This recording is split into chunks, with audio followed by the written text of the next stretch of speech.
આપણે પહેલાં કંપનીનું બેલેન્સ શીટને થોડું સમજીએ. Balance sheet of company.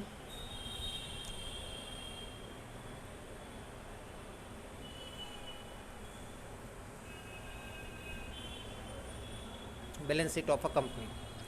Balance sheet of a કંપનીની વાત કરીએ, મેં તમને જેમ હમણાં બતાવ્યું, તમને હું PDF મોકલી આપીશ. તો એની અંદર આપણે મેઇન બેલેન્સ શીટના બે ટાઇટલ છે.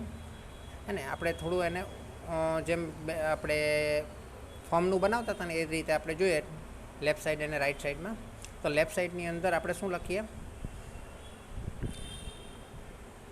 લેફ્ટ સાઈડની અંદર આપણે શું લખતા હતા? લાયબિલિટીઝ. કેપિટલ એન્ડ લાયબિલિટીઝ લખતા હતા. હવે કેપિટલ એટલે શું? તો કે કેપિટલ એટલે માલિકના પૈસા, બરાબર? ઓનર્સના જે પૈસા ઓનર્સ ફંડ હોય તે. એટલે આપણે શું લખશું અહીંયા? ઇક્વિટી. Equity and liability.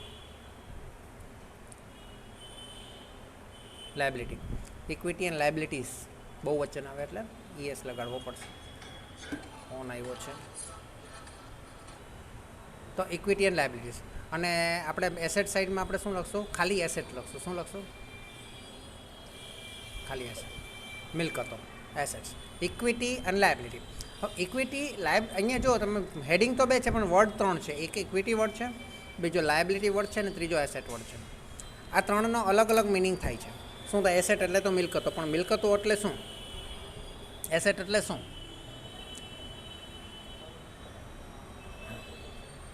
હા એ જ. પણ એ કંપનીની અંદર મિલકતો કોને કહેવાય? મિલકતો ખરેખર શું છે? કોઈ પણ મિલકતનો મિનિંગ એ થાય કે જેનો બેનિફિટ તમને પછી મળવાનો હોય તેને મિલકત કહેવાય. જેનો બેનિફિટ તમને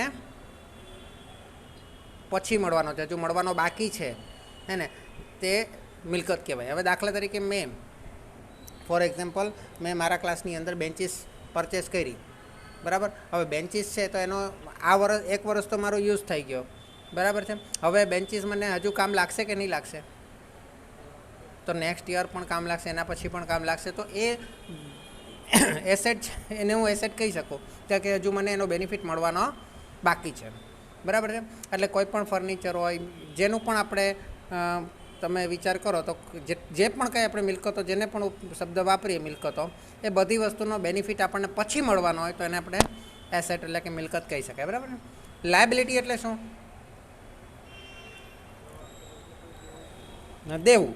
કે જેનો બેનિફિટ આપણને મળી ગયો છે, જેનો બેનિફિટ આપણે મળી ગયો છે પણ એનું પેમેન્ટ આપણે કરવાનું બાકી છે, બરાબર છે?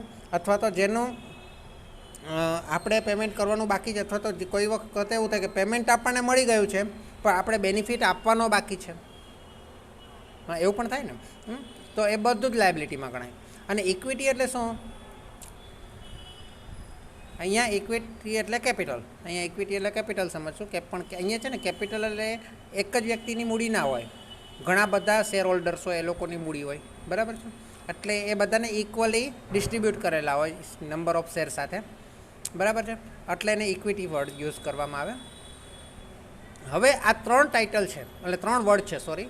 આ 3 વર્ડમાંથી 5 ટાઇટલ બને છે. તો પહેલું તો જે માલિકના પૈસા હોય, માલિકના એટલે ઇક્વિટી એટલે કે જે માલિક કહેવાય, બરાબર છે? એ માલિકના ઓનર્સના જે પૈસા હોય, એ ઓનર્સ કોણ હોય કંપનીમાં? Share holder. એટલે આપણે અહીં શું લખશું? Share holders. Share holders. Share holders fund.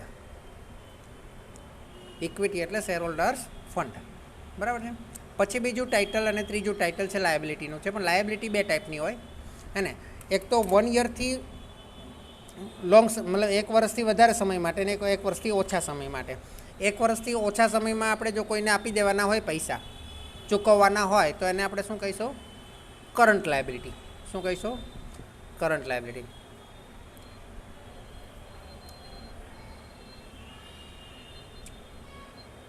અને 1 વર્ષથી વધુ સમય એટલે 12 મહિનાથી વધુ સમય પછી આપણે પૈસા આપવાના હોય તો આપણે એને નોન કરંટ લાયબિલિટી.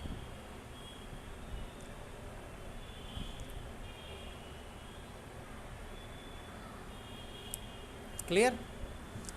એ જ રીતે એસેટની અંદર પણ આપણે બીજા 2 ટાઇટલ બનશે, 4 અને 5, હે ને? એસેટની અંદર બે ટાઇટલ બનશે 4 અને 5. 4 નંબરનું ટાઇટલમાં એસેટની અંદર પણ સેમ વસ્તુ, જેનો બેનિફિટ આપણને 1 વર્ષ પછી મળવાનો છે, 12 મહિના પછી જ મળવાનો છે, તેને આપણે શું કહીશું? Non current asset.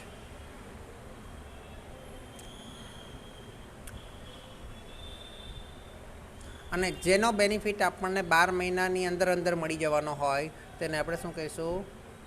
Current asset. Clear? આટલું.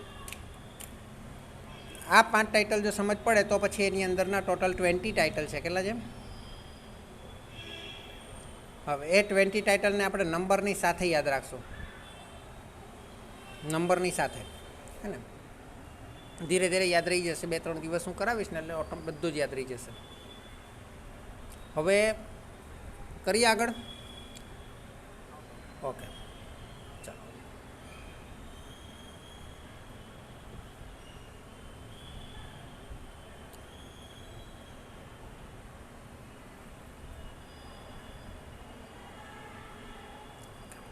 હવે આની અંદર 20 ટાઇટલ જે છે ને, એ ટાઇટલને હું નંબર આપું છું 1 થી 20. હવે નંબર પણ કઈ રીતે છે કે આની અંદર ફર્સ્ટ ટાઇટલની અંદર ફર્સ્ટ ટાઇટલની અંદર 2 ટાઇટલ છે, પેટા ટાઇટલ. સેકન્ડની અંદર 3 છે, 3, 4 અને 5. થર્ડની અંદર 4 છે, 6, 7, 8 અને 9, 6, 7, 8 અને 9. ઓકે, તો જો થર્ડ છે, નંબર 3 છે એટલે એની અંદર 4 ટાઇટલ. નંબર 4 છે એટલે એની અંદર 5 ટાઇટલ આવે. કેટલા આવશે? નંબર 4 છે એટલે એના પર 4 + 1 એટલે 5 ટાઇટલ આવશે. બરાબર ને? એટલે 10, 11, 12, 13 અને 14. ક્લિયર? અને નંબર 5 છે એટલે એની અંદર કેટલા ટાઇટલ આવશે? 5 + 1 6 એટલે 6 ટાઇટલ આવશે. 15, 16, 17, 18, 19 અને 20. ક્લિયર? આટલું. હા, આપણે બધું જ યાદ રાખી લઈશું આપણે ક્લાસમાં જ, અલગથી યાદ નહીં રાખવું પડશે. હવે જે પણ કંઈ તમે ભણી ગયા છો અત્યાર સુધીમાં બેલેન્સ શીટની અંદર, તો તમને કંઈક થોડું ઘણું યાદ પણ હશે કે કઈ વસ્તુ ક્યાં આવે. બરાબર છે? તો તમે કંઈ પણ બેલેન્સ શીટની કોઈ પણ વસ્તુ તમે બોલો એટલે આપણે એના પરથી લખીએ કે એમાં કયા ટાઇટલની અંદર કઈ વસ્તુ આવશે. એ હું સમજાવીશ. તમારે ખાલી નામ આપવાનું છે. જેમ કે દેવાદારો. હા, આપણે દેવાદારોની વાત કરીએ. પહેલાં તો દેવાદારો ક્યાં આવશે? તો પહેલાં તો એમ કહો કે પહેલાં એસેટમાં આવશે કે લાયબિલિટી સાઈડ આવશે? એસેટમાં. એસેટમાં કરંટમાં આવશે કે નોન કરંટમાં આવશે?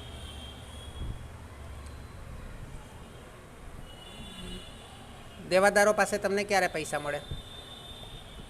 1 વર્ષ પછી મળે કે 1 વર્ષની અંદર મળી જાય? હા, એટલે કરંટ એસેટમાં આવે. બરાબર? તો કરંટ એસેટની અંદર 17 નંબરમાં 17 નંબરને આપણે કહીશું ટ્રેડ રિસીવેબલ. ટ્રેડ રિસીવેબલ, વેપારી લેણા. શું કહીશું ઇંગ્લિશમાં?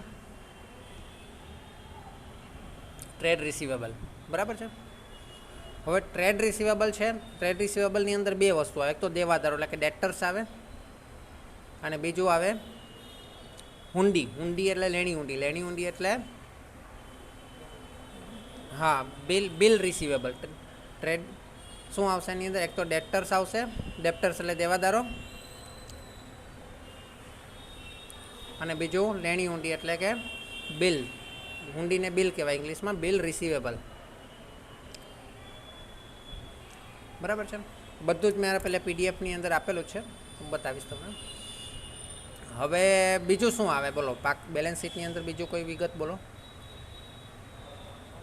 ગાલખાત. ગાલખાત તો ડેટર્સમાંથી આપણે માઇનસ કરી દઈએ. પછી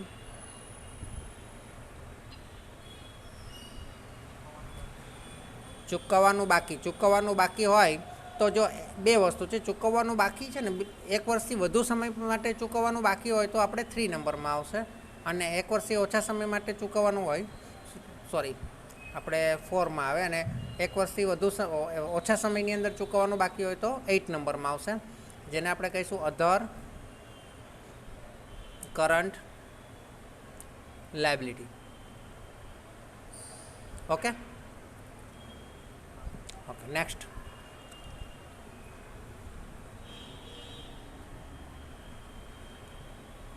નેક્સ્ટ કોઈ વિગત પાકા સર્વેમાં આવતી હોય તેવી?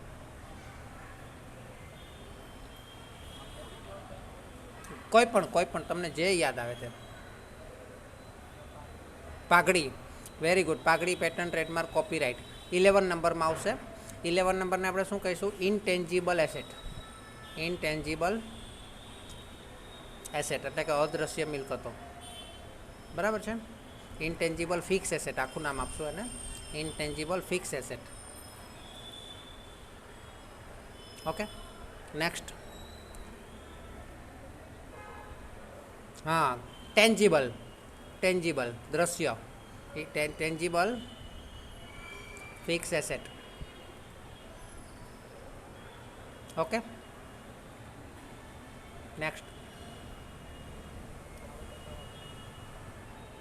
હા, એ બધું 10 નંબરમાં જ આવશે.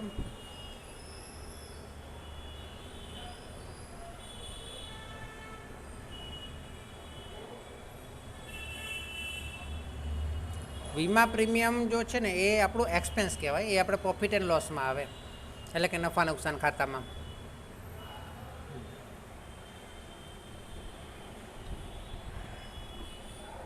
જે યાદ હોય તે.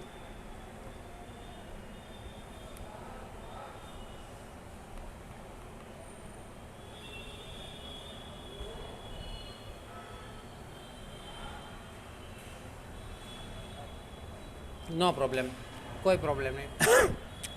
હું તમને એમ વાત કરું કે આપણે બે ધંધો કરવો છે, આપણે કંપની શા માટે ખોલી છે? ધંધો કરવા માટે. તો ધંધો કરવા માટે આપણે શું જોઈએ?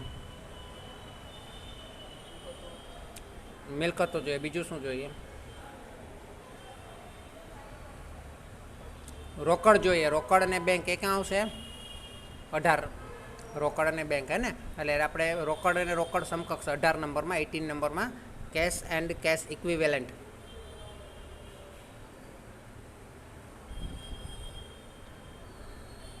ઓકે, એટલે રોકડ અને રોકડ સમકક્ષ, એની અંદર બેંક આવી જાય, રોકડ આવી જાય. પછી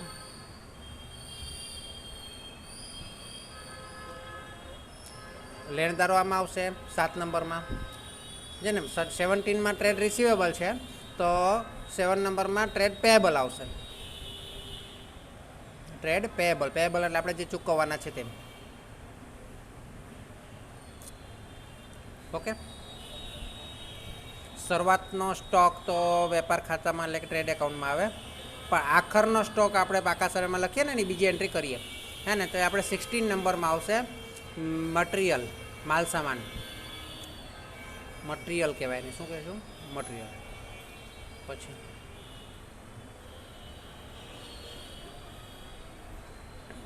બીજું શું જોઈએ બિઝનેસ કરવા માટે?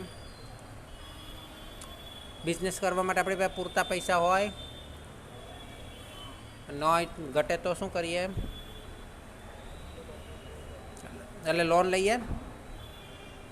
લોન લઈએ તો 3 નંબરમાં બેંક લોન ને બધું લોન આવે ને, મોટા લાંબા ગાળાની લોન લઈએ ને તે બધું 3 નંબરમાં આવે, પણ એને આપણે લોન નહીં કહીશું, એને આપણે કહીશું બોરોઈંગ્સ. બોરોઈંગ્સ એટલે ઉછીના લીધેલા નાણાં હે ને, લાંબા ગાળાના ઉછીના લીધેલા નાણાં, એટલે લોંગ ટર્મ બોરોઈંગ્સ.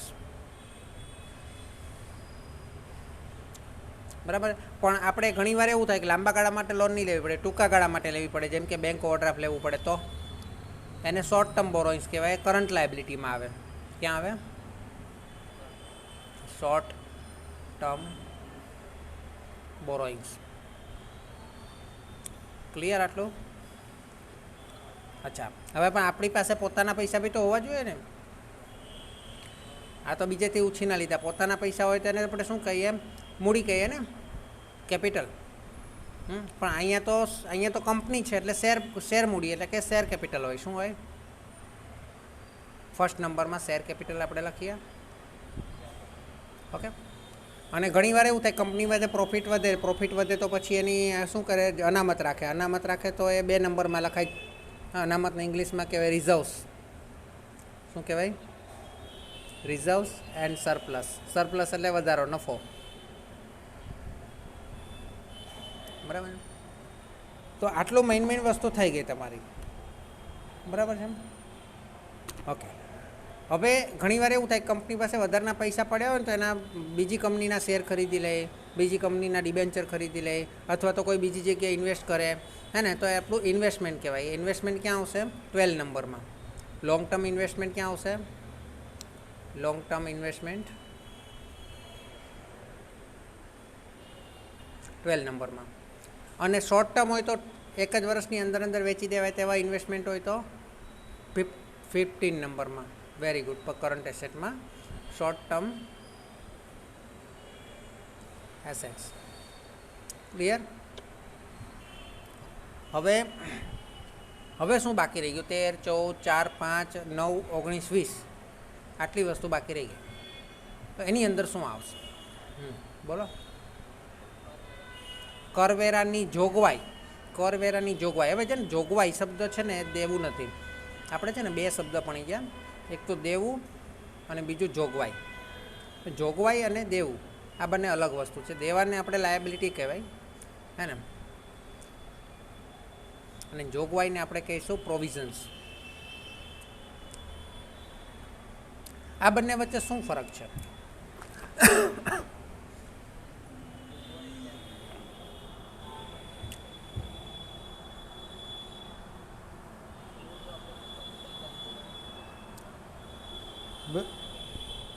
Very good. સરસ, બહુ સરસ. હા, એ ભાઈ આપવાના જ છે, એ ભાઈ આપવા માટે જોગવાઈ કરી છે, હે ને. પણ દેવા અને જોગવાઈમાં એટલો ફરક છે કે દેવાની અંદર આપણને ચોક્કસ રકમની ખબર હોય કે આટલા રૂપિયા આપવાના છે, પણ જોગવાઈમાં આપણને ચોક્કસ રકમની નહીં ખબર હોય કે કેટલા આપવાના છે, હે ને. હવે દાખલા તરીકે મેં 5 લાખની લોન લીધી તો દેવું મને ખબર છે મારે 5 લાખ આપવાના છે, હે ને. પણ કર્મચારીને એ જ્યારે છૂટો થાય ત્યારે એનું જે પ્રોવિડન્ટ ફંડ જમા થયેલું હોય એને આપણે આપવાનું કે નહીં, હે ને. તો પ્રોવિડન્ટ ફંડ એ જોગવાઈ કહેવાય, પણ એ કેટલું આપવાનું પહેલેથી ખબર ના હોય. આપણે પહેલેથી અલગ કરી રાખવાના એના માટે પૈસા, પણ ખબર ના હોય, હે ને. એ રીતે શોર્ટ ટર્મની વાત કરીએ તો 1 વર્ષ પછી આપણે ટેક્સ ચૂકવવો પડે. કરવેરા એટલે ટેક્સ ચૂકવવો પડે, બરાબર છે. તો ટેક્સ ચૂકવવો પડે તો ટેક્સ કેટલો ચૂકવવાનો છે પહેલેથી નહીં ખબર હોય. કેટલી આપણી ઇન્કમ થવાની, કેટલો ટેક્સ ચૂકવવો પડશે પહેલેથી ખબર હોય નહીં, પણ અંદાજે આપણે લગાવીએ કે ભાઈ આપણે ગયા વર્ષે આટલું ચૂકવવું પડે તો આ વર્ષે એટલો તો ચૂકવવો જ પડશે. એટલે મને ગયા વર્ષે 50,000 ચૂકવવા પડે, આ વખતે 50,000ની આપણે જોગવાઈ તો કરી દેવાય ને, પ્રોવિઝન્સ. પણ પછી બને કે એવું બને કે 50,000ની જગ્યાએ 45,000 જ ચૂકવવા પડે, અથવા એવું પણ બને કે 50,000ની જગ્યાએ 55 ચૂકવવા પડે, બરાબર. એટલે આને જોગવાઈ કહેવાય. એટલે જોગવાઈ છે ને 2 ટાઈપની આવે, એક તો કરંટ આવે ને એક નોન કરંટ આવે, હે ને.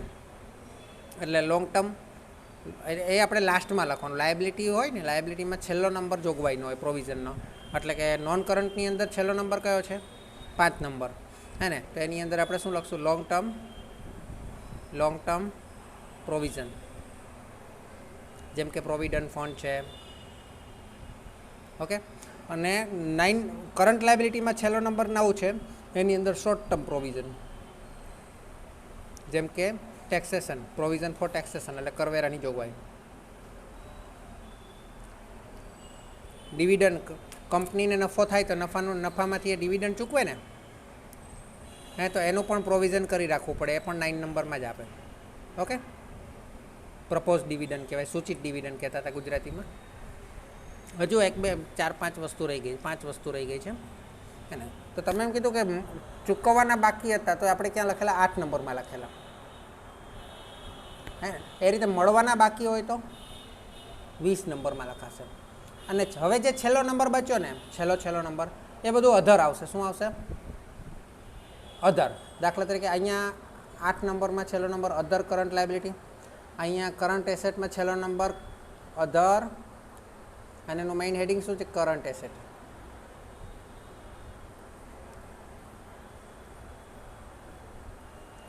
આની અંદર છેલ્લો નંબર અધર નોન કરંટ એસેટ. આની અંદર છેલ્લો નંબર અધર નોન કરંટ લાયબિલિટી, બરાબર છે. જો 2 વસ્તુ રહી ગઈ, 13 અને 19. 13 અને 19 જે છે ને એ ઇન્વેસ્ટમેન્ટ જેવું છે પણ ઇન્વેસ્ટમેન્ટ નથી. એ ઇન્વેસ્ટમેન્ટ જેવું છે પણ ઇન્વેસ્ટમેન્ટ નથી, હે ને. એને આપણે લોન એન્ડ એડવાન્સ કહીશું. શું કહીશું? હા, લોન એન્ડ એડવાન્સ એટલે આપણે કોઈને ઉછીના પૈસા આપ્યા હોય ને તે, આપણે કોઈને લોન આપી હોય ને તે, બરાબર છે. એટલે અહીંયા લોંગ ટર્મ આવશે, લોન એન્ડ એડવાન્સ. અથવા તો આપણે કોઈને એડવાન્સ આપ્યો હોય, અને અહીંયા આવશે short term loan and advance. Clear? તો આ રીતે જે બેલેન્સ શીટ મેં બે ભાગમાં બતાવ્યું, પણ આપણે કઈ રીતે લખવાનું છે? ઊભું લખવાનું છે, બરાબર, હોરિઝોન્ટલમાં. ઓકે, કઈ રીતે આ બધી વસ્તુ આવશે? આ રીતે જે મેં તમને સ્ક્રીન પર બતાવી ને એનું, બરાબર. અને બધાના નંબર આપણે નોટ નંબર બાજુમાં લખેલા છે તે જ છે. અને એ ઉપરાંત 21 નંબરમાં આવશે કન્ટીજન્ટ લાયબિલિટી. એ નીચે લખેલું, બેલેન્સ શીટ પૂરું થયું ને ત્યાં લેફ્ટ સાઈડમાં દેખાય છે કન્ટીજન્ટ લાયબિલિટી. એ નવું છે તમારા માટે, એ તમારે 12થમાં નહીં હતું, બરાબર. અને આ જ પીડીએફમાં આપણે નીચે જઈએ તો આગળ બધા નોટ નંબર આપેલા છે કે દરેક ઈચ નોટ નંબરની અંદર શું શું આવે. જેમ કે પહેલું આપેલું છે કે શેર કેપિટલ. નોટ નંબર 2માં શું લખેલું છે જુઓ જોઈએ. નોટ નંબર 2માં શું લખેલું છે? Reserves and surplus. એની અંદર શું શું આવે? Capital reserve, capital redemption reserve, security premium reserve, debenture premium reserve, revaluation reserve, share option, outstanding account, investment fluctuation fund, બરાબર. પછી એની અંદર સરપ્લસ પણ આવે. સરપ્લસની અંદર શું આવે? તો કે જનરલ રિઝર્વ, એટલે સોરી, એ સરપ્લસ એટલે પ્રોફિટ એન્ડ લોસ એકાઉન્ટ આવે, જે તમારો ચાલુ વર્ષનો પ્રોફિટ હોય ને તે, બરાબર. પછી ત્યાર પછી પીડીએફમાં આગળ તો કે ઉપર હજુ જે સરપ્લસવાળો પોઈન્ટ આપેલો છે ને, પછી લોંગ ટર્મ બોરોઈંગ્સ આપેલું છે. Long term borrowing note number 3માં, હે ને, આપણે જે બેંક પાસેથી લોન લઈએ તે loan from state financial corporation, unsecured loan, term loan એટલે લાંબા ગાળાની લોન, પબ્લિક ડિપોઝિટ એટલે જાહેર લોન, સરકારી લોન, બરાબર. ડિબેન્ચર બહાર પાડ્યા હોય, બોન્ડ બહાર પાડ્યા હોય, પર્સન્ટેજ લખેલા હોય, 5% ડિબેન્ચર, 5% ડિબેન્ચર, 6% બોન્ડ, તો એ પણ તેમાં જ આવશે, બરાબર. બધું સમજાવીશ, જે સમજ નહીં પડે તેમ પૂછજો. પછી શું આપેલું છે? Other non current liability 4 number, હે ને. Debenture redemption premium, preference share redemption premium, એ રિડેમ્પશન પ્રીમિયમ છે, બરાબર. એટલે એક હા, એ સમજાવું. આપણે ડિબેન્ચર બહાર પાડીએ તો કેટલા વર્ષ માટે બહાર પાડીએ? 5 વર્ષ, 6 વર્ષ, 10 વર્ષ, બરાબર. લોંગ ટર્મ માટે બહાર પાડીએ. પણ જ્યારે બહાર પાડીએ ત્યારે પછી બહાર પાડ્યા પછી 5 વર્ષ પછી એને પરત કરવા પડે ને. અને પરત કરતી વખતે આપણે એ લોકોને કીધું હોય કે પરત કરતી વખતે તમને 100 રૂપિયાની જગ્યાએ 110 આપશું, તો 10 રૂપિયા વધારાના આપવા પડે. એ વધારાના જે આપીએ તેને શું કહેવાય? પ્રીમિયમ કહેવાય, બરાબર. હા, અને જે પરત કરીને ઇંગ્લિશમાં કહેવાય રિડેમ્પશન. પરત કરીએ અને ઇંગ્લિશમાં શું કહેવાય? રિડમ્પશન. એટલે ડિબેન્ચર અને પ્રેફરન્સ શેર બંને આપણે પરત કરી શકીએ, ઇક્વિટી શેર પરત કરી શકીએ નહીં, બરાબર. તો ડિબેન્ચર અને પ્રેફરન્સ શેર બંને આપણે રિડીમ કરી શકીએ. રિડીમ કરીએ અને એનું જો વધારાના પૈસા આપણે આપીએ તો એને રિડેમ્પશન પ્રીમિયમ કહેવાય. ને એની જે એમાઉન્ટ હોય આપણા માટે નુકસાન કહેવાય, એ લોકો માટે ફાયદો કહેવાય, બરાબર છે. તો એ આપણે 4 નંબરમાં લખશું. ઓકે. પછી note number 5 long term reserves. હવે એની અંદર પ્રોવિડન્ટ ફંડ છે અને ગ્રેચ્યુઇટી ફંડ છે. એટલે જે આપણે આપણા એમ્પ્લોયને એટલે કર્મચારીને જ્યારે છૂટો થાય ત્યારે આપીએ, બરાબર છે, એ છે. પછી પેન્શન ફંડ છે, એમ્પ્લોય પ્રોફિટ ફંડ છે, પ્રોફિટ શેરિંગ ફંડ છે, પછી એમ્પ્લોય સેવિંગ એકાઉન્ટ છે. તો એ બધા આપણે એ જ્યારે છૂટો થાય ત્યારે અથવા તો એને વચ્ચે પણ જરૂર પડે તો આપી શકીએ, બરાબર. પણ એ લોંગ ટર્મ છે, 1 વર્ષની અંદર નહીં આપી દઈએ. હવે આપણે આવશે કરંટ લાયબિલિટી. કરંટ લાયબિલિટીમાં પહેલું છે 6 નંબર શોર્ટ ટર્મ બોરોઈંગ, એટલે ટૂંકા ગાળાની લોન લીધી હોય ને તમે, 1 વર્ષની અંદર ચૂકવી દેવાની હોય તે. પછી કેશ ક્રેડિટ છે, બેંક ઓવરડ્રાફ્ટ. બેંક ઓવરડ્રાફ્ટ એટલે શું ખબર ને તમને? હા, તો એ બી તમારે બેંકને ચૂકવી જ દેવા પડે ને થોડાક સમયમાં. હા, એટલે એ બધું શોર્ટ ટર્મ બોરોઈંગ્સમાં આવશે. પછી મેં તમને વાત કરી તેમ ટ્રેડ લાયબિલિટી એટલે વેપારી દેવા. વેપારી દેવા લાયબિલિટી છે, હે ને. હવે આ ટ્રેડ લાયબિલિટી કેમ લખેલું છે? ટ્રેડ શબ્દ શા માટે લખેલો છે? હા, વેપારી દેવા, હે ને. પણ અહીંયા નીચે છે ને, નીચે 8 નંબરમાં ક્યાંક ખાલી ક્રેડિટર્સ પણ હશે. જો અહીંયા પણ ક્રેડિટર્સ છે, અહીંયા પણ ક્રેડિટર્સ છે. તો અહીંયા લેણદારો 2 પ્રકારના હોય, ઉપર પણ લેણદારો છે, અહીંયા પણ લેણદારો છે. હવે 2 પ્રકારના લેણદાર હોય. તો કે 2 પ્રકારના કઈ રીતે અમે લખ્યા? માની લો કે મેં માલ ખરીદ્યો, જેનો હું ધંધો કરું છું, જેનો હું વેપાર કરું છું, જેનો હું ટ્રેડિંગ કરું છું, એનો મેં માલ ખરીદ્યો ઉધાર. તો એ શું કહેવાય? ટ્રેડ ક્રેડિટર કહેવાય. શું કહેવાય? બરાબર છે. એટલે અહીં ઉપર લખેલું છે ટ્રેડ ક્રેડિટર્સ ઓનલી લખેલું છે ને. પણ મેં માલ નથી ખરીદ્યો, જેનો હું ધંધો કરું છું એ વસ્તુ ઉધાર નથી ખરીદી. મેં ફર્નિચર ઉધાર ખરીદ્યું તો બી એ ક્રેડિટર તો કહેવાય ને. મારે એને પૈસા તો આપવાના ને, હે ને. અથવા તો મેં સ્ટેશનરી ખરીદી, સ્ટેશનરીવાળા પાસેથી ઉધાર ખરીદી, તો એ બી આપણો માલ નથી ને. વેપાર, જે વસ્તુનો વેપાર કરો છો એવી વસ્તુ મેં ઉધાર નથી ખરીદી, એટલે એને નોન ટ્રેડ ક્રેડિટર્સ કહેવાય. શું કહેવાય? ક્લિયર આટલો? એટલે જેનો આપણે ધંધો વેપાર કરતા હોય એના માટે આપણે ઉધાર ખરીદી કરી હોય તો ટ્રેડ ક્રેડિટર, અને જેનો આપણે ધંધો વેપાર નથી કરતા એવી વસ્તુ આપણે ઉધાર ખરીદી હોય તો નોન ટ્રેડ ક્રેડિટર. એટલે ટ્રેડ ક્રેડિટર લખેલું હોય તો નોટ નંબર 7માં આવે, અને નોન ટ્રેડ ક્રેડિટર લખેલું હોય તો 8 નંબરમાં આવશે. બરાબર છે, અધર કરંટ લાયબિલિટીઝમાં. ક્લિયર આટલું? અને બિલ્સ પેએબલ એટલે દેવી ઊંડી. ક્લિયર? ત્યાર પછી 8 નંબરમાં જે પણ ચૂકવવાનું બાકી હોય અથવા અગાઉથી મળેલું હોય એ બધું આપણે લખતા હતા ને. ચૂકવવાનું બાકી, મજૂરી ચૂકવવાનું બાકી, પગાર ચૂકવવાનો બાકી, કરવેરા ચૂકવવાનું બાકી, ડિવિડન્ડ ચૂકવવાનું બાકી, ખર્ચા અથવા અગાઉથી મળેલો હોય, હે ને. એડવાન્સમાં આપણને પૈસા મળેલા હોય તો પણ આપણે એનો બેનિફિટ આપવાનો બાકી હોય. અગાઉથી મળેલ કમિશન, અગાઉથી મળેલ વ્યાજ, હે ને. તો એ બધું આપણે એડવાન્સમાં મળેલું હોય તો પણ આની અંદર લખશું. અનપેઇડ અથવા outstanding tax, dividend, salary, wages, advance, outstanding expenses, premium for debenture or bond which to be paid within 12 months, હે ને. ઉપર આપણે લખેલું ને ડિબેન્ચર રિડેમ્પશન પ્રીમિયમ લખેલું ને આપણે પહેલામાં 4 નંબરમાં. પણ એ વધારે સમય હોય તો, 1 વર્ષની અંદરનો સમય હોય તો આની અંદર લખવાનો, 8 નંબરની અંદર.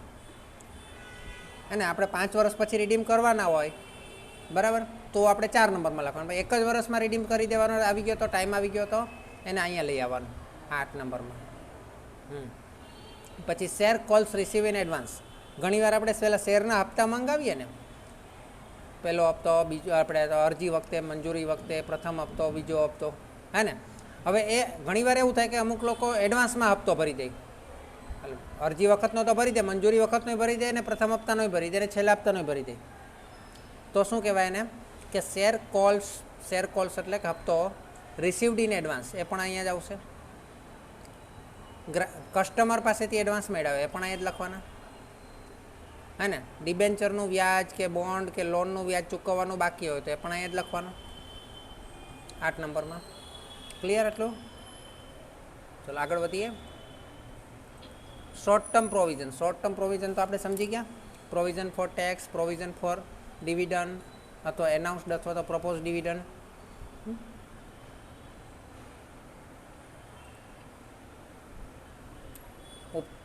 ઉપર જો એક છે provision for dividend distribution tax, એ તો પછી આવશે.